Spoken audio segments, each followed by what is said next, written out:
예수께서 그들에게 항상 기도하고 낙심하지 말아야 할 것을 비유로 말씀하여 이르시되, 어떤 도시에 하나님을 두려워하지 않고 사람을 무시하는 한 재판장이 있는데, 그 도시에 한 과부가 있어 자주 그에게 가서 내 원수에 대한 나의 원한을 풀어주소서 하되, 그가 얼마 동안 듣지 아니하다가 후에 속으로 생각하되, 내가 하나님을 두려워하지 않고 사람을 무시하나 이 과부가 나를 번거롭게 하니 내가 그 원한을 풀어주리라. 그렇지 않으면 늘 와서 나를 괴롭게 하리라 하였느니라. 불의한 재판장이 말한 것을 들으라. 하물며 하나님께서 그 밤낮 부르짖는 택하신 자들의 원한을 풀어주지 아니하시겠느냐? 그들에게 오래 참으시겠느냐? 내가 너희에게 이르노니 속히 그 원한을 풀어주시리라. 그러나 인자가 올 때 세상에서 믿음을 보겠느냐? 네, 오늘 본문은 믿음을 방해하는 낙심에 관해서 주님이 가르치신 그 내용입니다. 낙심하면 믿음이 크게 방해를 받게 됩니다. 심지어는 신앙을 잃어버릴 위험도 있습니다. 그러니까 이 낙심이라는 주제가 굉장히 중요하죠. 낙심하지 않을 수 있는 방법에 대해서 항상 기도하고 낙심하지 말아야 할 것을 비유로 말씀하여, 여기서 보면은 낙심을 이기는 믿음을 가지려면 항상 기도하는 것이 필요하다, 그렇게 말씀하고 있습니다. 여러분, 항상 기도하려면은 하나님이 어떤 분이신 줄 잘 알아야 합니다. 하나님이 어떤 분이신 줄 잘 알아야 합니다. 자, 하나님은 속히 우리의 원한을 풀어주기를 원하시는 그런 하나님이시다라는 것입니다. 속히 원한을 풀어주기 원하신다. 이것이 하나님의 뜻이요 하나님의 마음입니다. 속히 그랬잖아요. 속히 너무 오래 걸리지 않게 해주시겠다, 그런 뜻이죠. 그런데 많은 사람들이 이제 경험하는 것은 하나님이 너무 천천히 일을 하신다라는 점입니다. 여러분, 그렇지 않습니까? 하나님은 너무나 내 마음하고는 좀 다르게 왜 빨리 안 해주시냐, 그런 마음들을 가지고 있습니다. 스스로 꾀가 많다고 생각한 사람이 하나님께 이런 질문을 했습니다. 하나님께서는 100만 년이라는 세월이 얼마나 길게 느껴지세요? 그러니까 하나님이 100만 년은 나에게는 1초와 같이, 그렇게 대답을 하니까 이 사람이 그렇다면 100억 원이라고 하는 돈은 하나님께 얼마나 큰 돈으로 느껴지세요? 이렇게 속보이는 질문을 했습니다. 그러니까 100억 원, 그러면서 하나님이 그건 나에게는 1원과 같은 것이지. 그러니까 그래요. 그러면 하나님 저에게 1원만 주세요. 그러니까 하나님이 그럼 주고 말고 1초만 기다려라, 이러셨다는 겁니다. 100만 년 기다려야 됩니다. 왜 이런 이야기를 만들었을까? 욕심의 기도는 안 들어주신다, 막 그런 뜻도 있지만은 기도 응답이 잘 안 된다는 생각 때문에 아마 이런 유머를 만들었다고 봅니다. 하나님이 너무 천천히 일하신다는 생각이 베이스 속에 있는 거죠. 그러니까 기도 응답이 100만 년 걸리는 것 같아요. 주님께서 오늘 본문에 보면 그들에게 오래 참으시겠느냐, 오래 참으시겠느냐. 그렇지만 우리의 느낌은 많이 다른 거죠. 왜 빨리 기도 응답을 안 해주시나, 그런 거죠. 참 답답한 거죠. 그리고 분명히 이것은 하나님의 뜻인데, 뜻일 경우에 응답이 지연되는 경험이 많으니까 더욱 답답하다라는 겁니다. 그래서 기도하다가 낙심하여 믿음을 포기하게 이른다라는 것입니다. 기도 응답이 지연되는 몇 가지 이유가 있는데, 그 중에서 오늘은 우리의 기도에 사탄의 방해가 있다는 점을 말씀드리려고 합니다. 한국 교회에 소위 다니엘 기도회라는 것이 유행입니다. 그 배경은 이런 것입니다. 다니엘이 21일 동안 금식하면서 친구들과 함께 히데겔 강가, 티그리스 강이죠. 나가가지고 민족을 위해서 하나님의 약속을 붙잡고 기도를 드리는데 한 주일을 기도해도 응답이 없고 두 주일을 기도해도 응답이 없고 심지어는 20일째 기도해도 응답이 없습니다. 그러다가 21일째에 천사가 응답을 가져옵니다. 왜 21일 만에 응답이 왔느냐? 그 이유는 다니엘서에 나와 있죠. 20일 동안 하늘에서 강력한 전쟁이 있었다 이거예요. 악한 영이 강력하게 저항을 했다. 근데 다니엘이 낙심하지 않고 계속 기도하니까 하나님의 군대 장관이 미카엘이 결국 승리하여 응답을 가져올 수 있었다. 그렇게 가르쳐주고 있습니다. 그래서 응답을 가져와 가지고 말하기를 다니엘아 두려워하지 말라. 네가 깨달으려 하여 네 하나님 앞에 스스로 겸비하게 하기로 결심하던 첫날부터 내 말이 응답받았으므로 내가 내 말로 말미암아 왔느니라. 그러니까 첫날에 응답이 됐다 이 말이죠. 그러나 영적인 전쟁 때문에 21일 만에 그 응답을 가지고 왔다 그런 거죠. 그러니까 20일 동안에 공중에 권세 잡은 자가 기도 응답이 못 내려오도록 막고 있었다 그런 이야기입니다. 여러분 영적인 세계 속에 이런 일이 벌어진다는 것을 이해하고 있어야 됩니다. 그러므로 우리가 여기서 알 수 있는 건 뭐냐 하면은 기도라고 하는 것은 하나님만 상대하는 것이 아니라는 점입니다. 마귀와 먼저 상대해야 되는 것임을 알 수 있습니다. 그런 의미에서 기도는 씨름과 같습니다. 씨름하는 거다. 악한 영들을 상대하여 씨름을 하는 거다. 레슬링을 하는 거다라는 것입니다. 그러면 여러분 이해가 되지 않습니까? 우리가 이 씨름에서 이기고 응답받으려면은 마귀보다 더 끈질긴 그런 인내를 가져야 한다 이 말이죠. 끈질기게 씨름하듯이 기도하면 결국 마귀가 포기하고 달아날 수밖에 없다. 다니엘의 사건처럼 그렇게 끈질기게 기도하는 것이 꼭 필요하다라는 것입니다. 그래서 오늘 본문에 돌아와 가지고 오늘 이 과부는 억울한 일이 있어서 재판관에게 가서 나의 억울한 사정을 재판해달라. 그런데 이 재판장은 불의해서 뇌물을 받지 않고는 재판을 안 해주는 그런 인물입니다.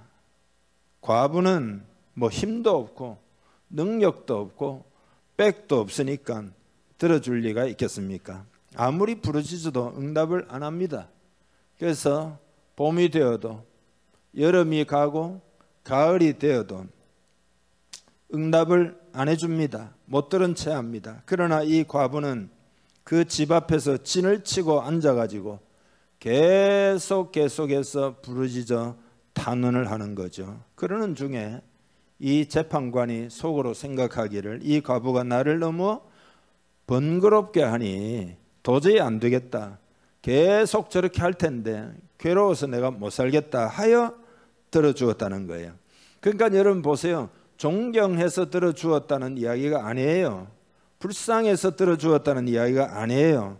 하도 끈질기게 달라붙으니까 괴로워서 못 견디겠다. 꿈에 나타날까 겁난다. 그래서 들어주었다 이 말이에요. 그러니까 이거는 들어주었다라기보다는 그냥 포기했다 그런 의미입니다. 포기한 것이죠. 여러분 이 불의한 재판관이 어떻게 보면 마귀예요. 우리는 기도할 때 반드시 하나님만 상대하지 않는다는 것을 알아야 합니다. 마귀의 진을 꿰뚫어야 합니다. 한판 씨름을 해야 된다.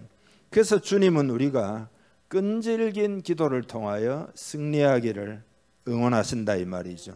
성령을 부으신다 이 말이죠. 말씀으로 권고하시고 계속해서 우리를 도우신다 이 말이죠.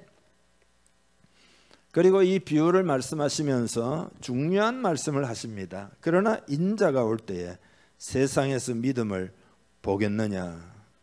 그러니까 믿음이라고 하는 것은 하나님께서 속히 풀어주시겠다고 하신 말씀을 의지하여 끈질기게 기도하며 기다리는 것이 곧 믿음이다. 그런데 말세가 되어갈수록 믿음 있는 자가 자꾸 줄어든다. 다시 말해서 믿음이 약화가 될 것이다. 세상이 세속화가 너무나 심하기 때문에 이렇게 하나님께 대하여 진정한 믿음을 가지고 살아가는 사람이 자꾸 적게 될 것이다. 지금 그런 이야기잖아요. 그러니까 여러분 보세요. 신앙이 퇴보하고 배교하게 되는 주된 원인 중에 하나는 뭐냐? 그게 기도가 없기 때문입니다. 그러니까 얼마 동안 신앙 경주를 잘해요. 열심히 있어요. 그러다가 언제 그랬냐는 듯이 주저앉아 버리죠. 그러다 왜 그러냐 이 말이죠. 그 이유가 뭐냐 이 말이죠. 심지어는 주님을 떠나요. 주님의 품을. 왜 그러냐?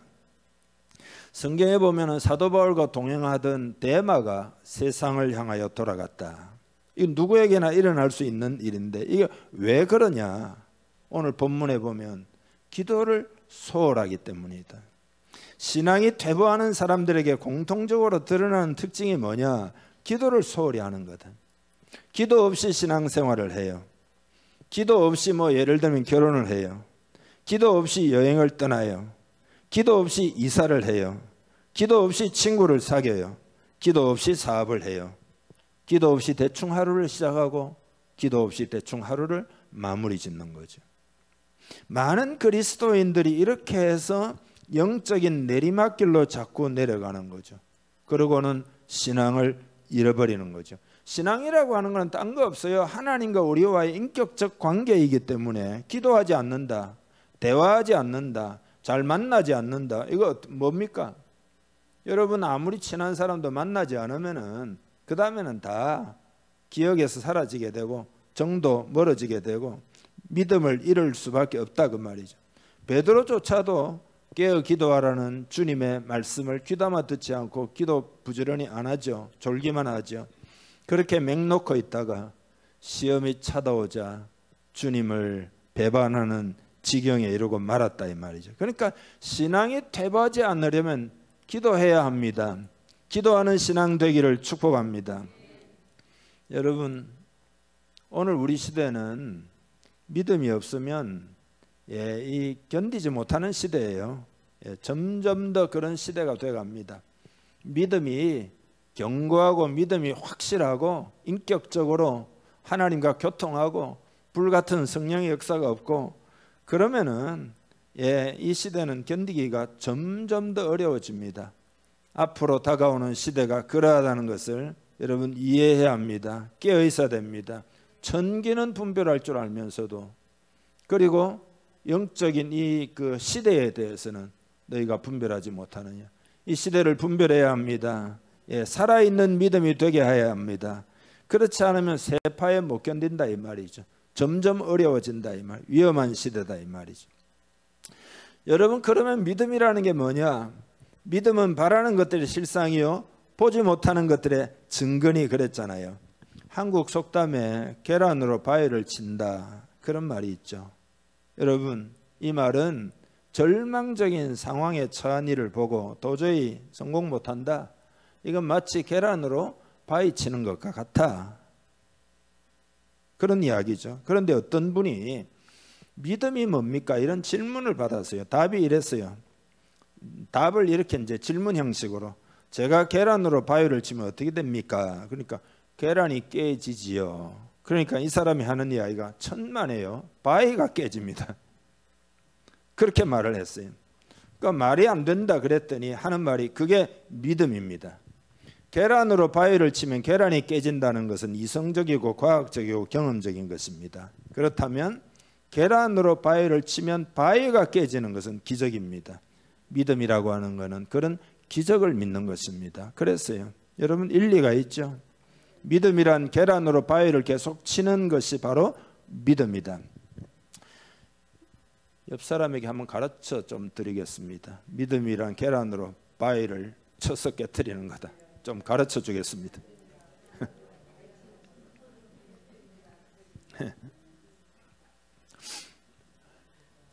계란으로 바위를 얼마나 치면은 깨어질까요? 바위가. 그러니까 끈질긴 기도가 믿음의 증거다 이 말이죠. 참된 신앙인의 특징이 뭐냐? 인내하며 기도하는 것입니다. 여러분이 지금까지 기도해 왔습니까? 더욱 기도하기를 바랍니다. 끝까지 기도하기를 바랍니다. 끝까지 기도하여 승리하기를 바랍니다. 낙심을 하게 되면 이제 믿음을 잃어버리게 됩니다. 믿음을 잃어버려서 세상에 지금 방황하는 사람들 많죠. 그거 왜 그런 거죠? 낙심해서 그런 거죠. 낙심해서. 낙심이 있다면 해결책인 하나님의 마음을 받으려고 해야 합니다. 하나님의 마음은 어떻습니까? 반드시 그 언약을 이루시는 하나님이죠. 낙심의 반대가 뭐냐?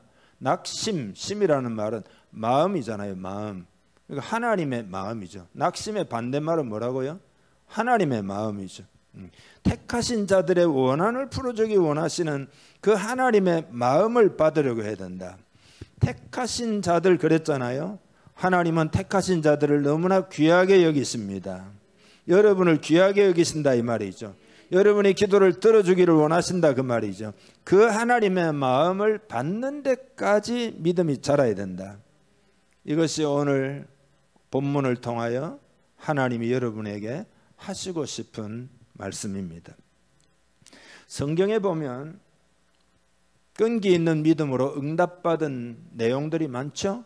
아브라함도 25년을 믿음으로 기도하여 이삭을 얻었고, 모세는 40년 만에 응답을 받아가지고 자기 동족을 출애굽시키고, 왕후 에스더는 3일 동안 금식으로 기도하면서 응답을 받았고, 야곱은 베델에서 기도하고 서원하여 20년 후에 응답을 받았죠.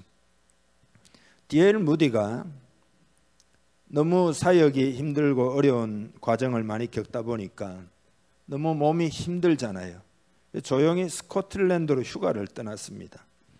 아무도 자기를 알아볼 사람이 없을 걸로 생각해가지고, 근데 그 마을에 무디를 알아보는 사람이 있어가지고 수요 예배 설교를 좀 해주세요.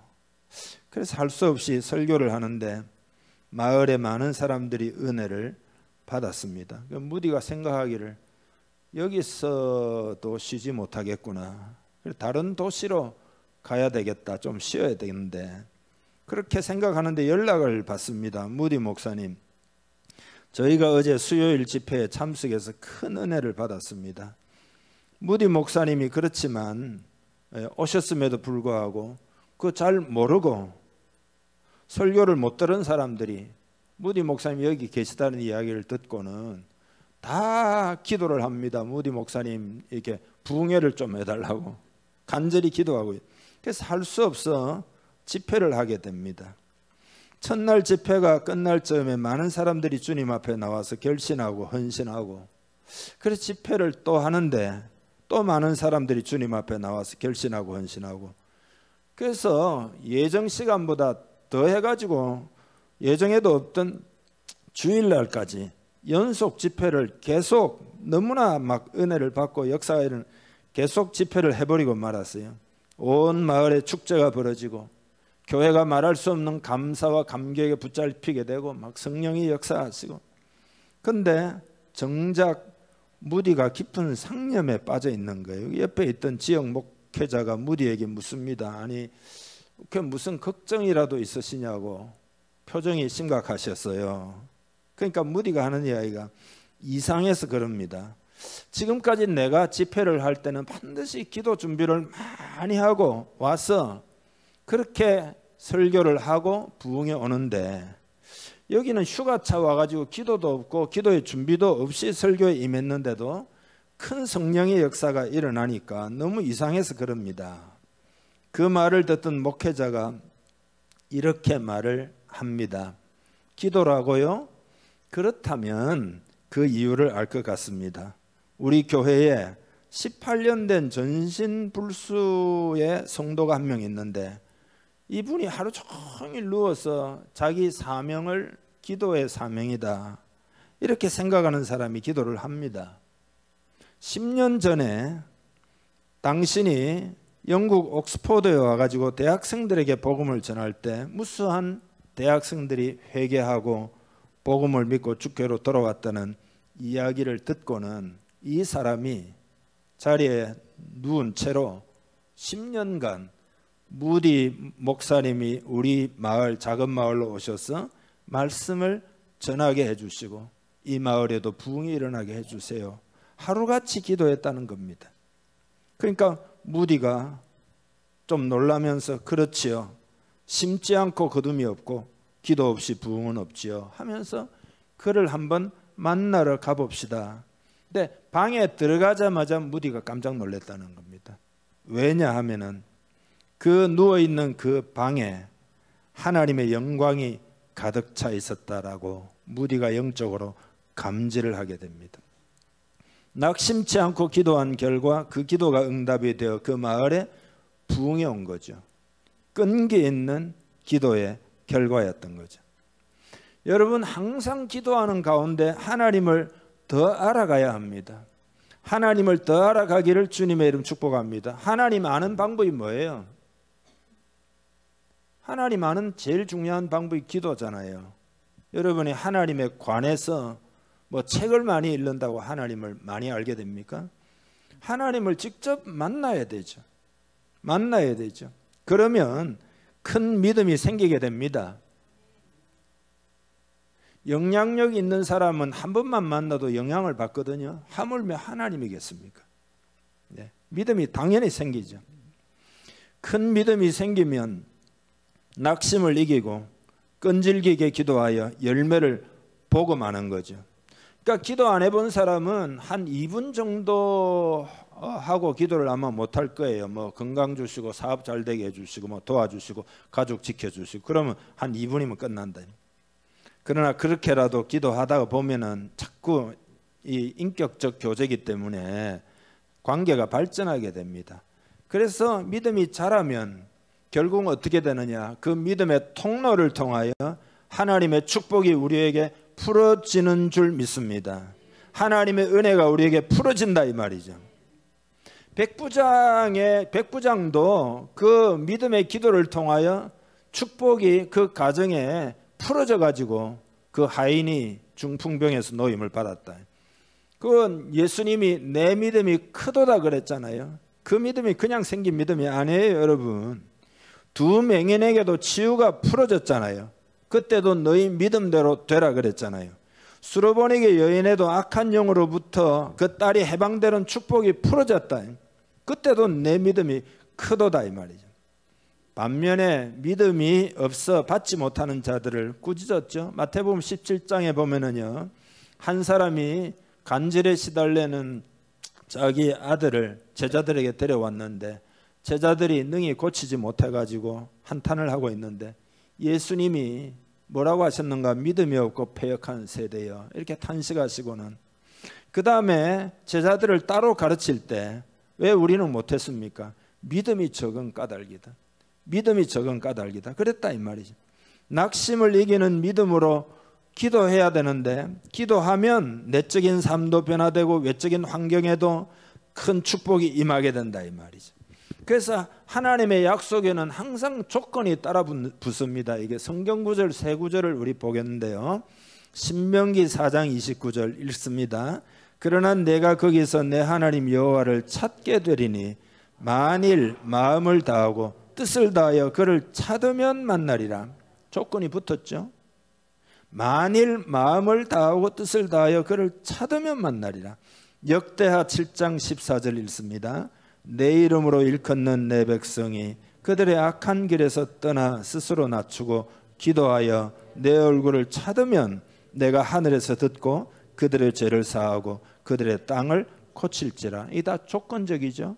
누가복음 11장 13절 너희가 악한 자라도 좋은 것을 자식에게 줄 줄 알거든 하물며 너희 하늘 아버지께서 구하는 자에게 성령을 주시지 않겠느냐 하시니라. 이 조건이 있죠. 구하는 자에게. 우리의 대적은 우리의 재정을 삼키고 육신을 망가뜨리고 관계를 분열시키고 마음을 억압하고 가정을 파괴하고 무엇보다 교회를 공격하고 복음을 방해한단 말이죠. 그러나 이때 낙심을 이기고 믿음으로 끈질기게 기도하면 대적의 관계를 끊어낼 수 있는 거단 말이죠. 그때 하나님의 축복의 문이 열리는 것이다 이 말이죠. 하나님의 은혜는 그분께 담대하고 끈질기게 나아가는 모든 자에게 유효하다는 사실을 오늘 마음에 새기기를 주님의 이름으로 축복합니다. 끈질긴 기도가 뭐냐? 끈질긴 기도는 반드시 소리가 클 필요는 없습니다. 기도가 소리로 측정되는 건 아닙니다. 끈질긴 기도는 뭐냐? 성령님께 사로잡힌 마음에서 나오는 겁니다. 그러니까 끈질기다는 말은 우리가 기계적으로 혹은 틀에 박힌 기도를 하지 않는다 그런 뜻입니다. 아무 생각 없이 내뱉고 아무 마음 없이 내뱉는 것과 완전히 다른 그 반대 개념입니다. 그래서 끈질긴 기도는 뭐냐? 한마디로 이야기해서 믿음의 기도다 이 말이죠. 포기하지 않는 기도단 말이죠. 그건 주님과 진심으로 교통하기 때문에 그 주님이 어떤 분이신지 그 마음과 그 뜻을 기도하는 사람은 알기 때문에 포기하지 않는단 말이죠. 그게 끈질긴 기도단 말이죠. 조지 뮬러가 가장 시간을 많이 들여 기도한 기도 제목이 있다 그러잖아요. 이거 잘 알려진 이야기죠. 어렸을 때부터 같이 삶을 나누던 친구 5명이 있는데 그들의 구원을 위해서 기도를 계속했는데 1명, 2명, 3명이 믿잖아요. 근데 끝까지 안 믿는 사람이 2사람인데 이 친구를 위해서 무려 52년간 기도했다. 그래도 안 믿어요. 그래서 뮬러가 노년이 되어 병석에 눕고 서서히 자기 인생의 마지막에 가까워오는 것을 느낄 때 어느 날 주변 사람들에게 있는 힘을 다해서 한 가지 부탁을 했어요. 오늘 내가 사랑하는 교회, 우리 교회에서 말씀을 전하게 해달라. 근데 그 마지막 남은 힘을 가지고 최후의 설교를 하는 그날 그 믿지 않는 자기 그 남아있는 친구 하나가 참석했다가 그날 회개하고 예수를 믿게 되었다는 거 아니에요. 그리고 한 사람이 남았잖아요. 뮬러가 세상을 떠났습니다. 그때까지 안 믿고 있던 친구가 부고를 듣고는 뮬러가 자기를 위해서 52년 동안이나 기도했다는 소식을 듣고는 그해 결국은 예수를 믿게 되었다.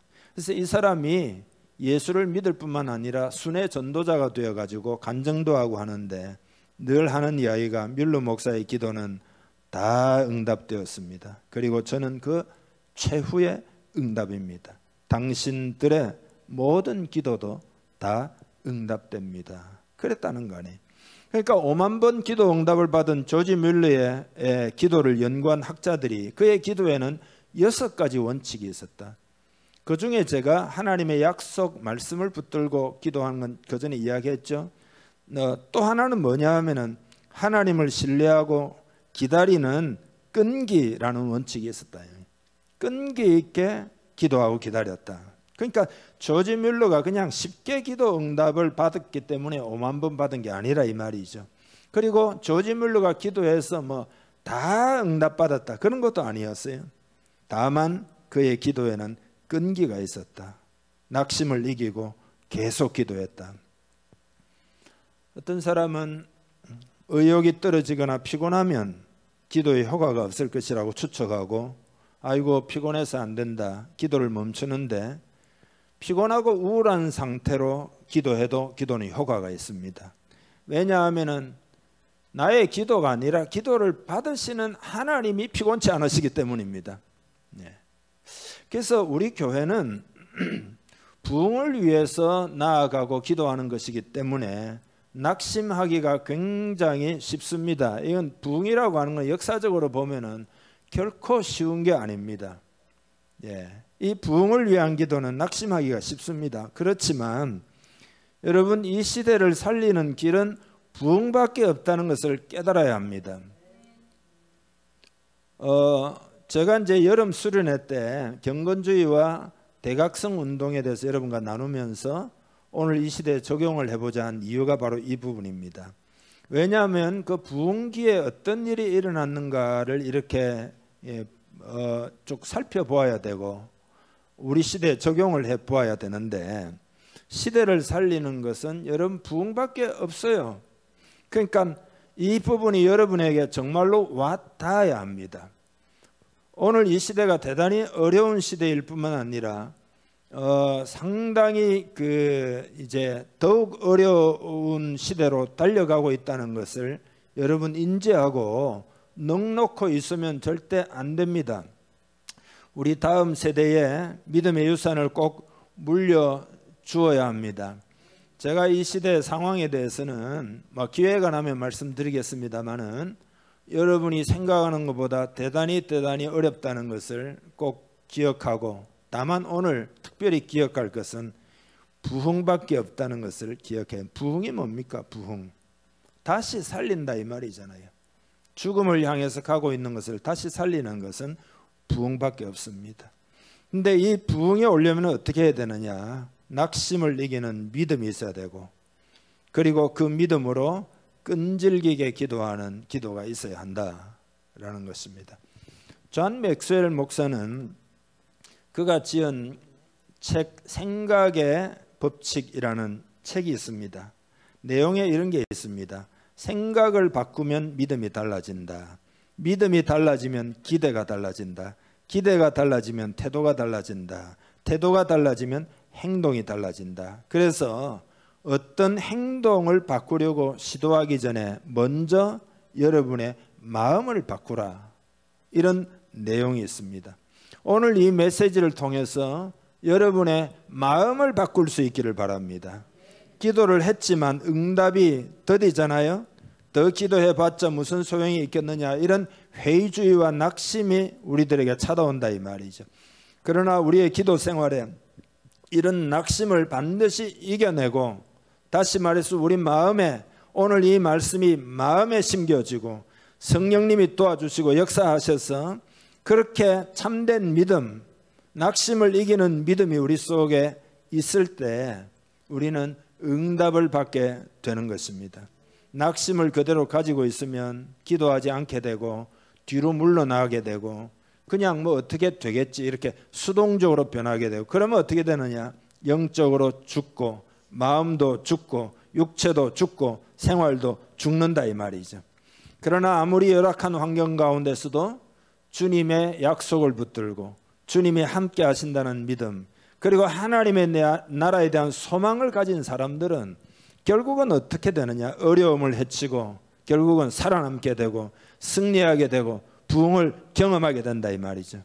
여러분은 오늘 어떤 마음을 품으시겠습니까? 성령님이 여러분의 마음을 붙들어 주시기를 간절히 원합니다. 기도하겠습니다. 여러분, 이 시간 기도할 때 회개의 기도를 합시다. 믿음으로 하나님을 기쁘시게 한다 했는데 믿음을 가지지 못하고, 그리고 낙심하고, 그리고 열정 있는 그런 끈질긴 기도의 사람이 되지 못한 것들을 회개하며 성령님이 이 시간 역사해 주셔서 참된 믿음이 되고 낙심을 이기는 믿음이 되고 끈질기게 기도하기를 원합니다. 기도하는 사람이 되게 하시옵소서. 그렇게 변화시켜 주옵소서. 우리 하나님께 간절히 기도하는 시간 되기를 바랍니다. 하나님, 우리 교회가 모두가 만약에 끈질긴 오늘 본문에 나오는 과부의 기도, 과부와 같은 기도를 하면 100% 제가 보장할 수 있습니다. 반드시 부흥이 옵니다. 여러분의 부르심을 소홀하게 생각하지 말기를 바랍니다. 지금은 전심으로 기도할 때입니다. 여러분, 기도하는 몇 사람만 죽으라고 기도해서는 될 문제가 아니에요. 우리 모두가 기도해야 합니다. 하나님의 마음을 받아야 합니다. 오늘 본문을 통해서 여러분의 마음이 변화되기를 축복합니다. 기도하겠습니다. 하나님 아버지, 이 시간 우리의 마음을 변화시켜 주옵소서. 우리의 심령을 변화시켜 주옵소서. 하나님의 뜻과 마음을 받도록 성령을 부어 주옵소서. 말씀 가운데 이미 하나님은 충분히 이 시간 전달하셨사오니 이제는 우리가 하나님 말씀을 받아들여서 우리는 은혜로 구원을 받았고 하나님의 은혜를 입은 자로서 주여 은혜의 빚진 자의 의식을 가지기를 원합니다. 하나님은 많은 은혜를 베푸셨습니다. 오래 은혜를 베푸셨습니다. 큰 은혜를 베푸셨습니다. 놀라운 은혜를 베푸셨습니다. 결코 포기하지 않는 사랑의 은혜를 베풀어 주셨습니다. 끝까지 우리를 기대해 주는 그런 은혜를 베풀어 주셨습니다. 주여, 그 은혜에 붙들리기를 원합니다. 그 은혜를 마음에 담기를 원합니다. 그 은혜에 겨워 신앙생활 하기를 원합니다. 오늘 하나님 이 시대를 보는 눈을 열어 주옵소서. 다음 세대가 어떻게 될지, 이 나라 민족이 어떻게 될지, 한국교회는 어떻게 될지 보게 하여 주옵소서. 깨닫게 하여 주옵소서. 부흥으로 부르시는 주의 음성을 듣게 하여 주옵소서. 순종하여 하나님께 영광 돌리는 우리 공동체 되게 하여 주시옵소서. 하나님 아버지, 연약한 무릎을 일으켜 세우기 위하여 이 시간 기도합니다. 성령을 부어 주옵소서. 성령을 부어 주옵소서. 마음의 문을 엽니다. 성령을 부어 주옵소서. 성령의 기름 부음을 주옵소서. 성령의 충만은 우리 행위로 받는 것이 아니라 믿음으로 받는다 하셨사오니 약속을 믿을 때 하나님의 영을 부어 주옵소서. 이 시간 부어 주옵소서. 이 시간 충만하게 하시옵소서. 충만한 신앙생활을 하게 하여 주옵소서.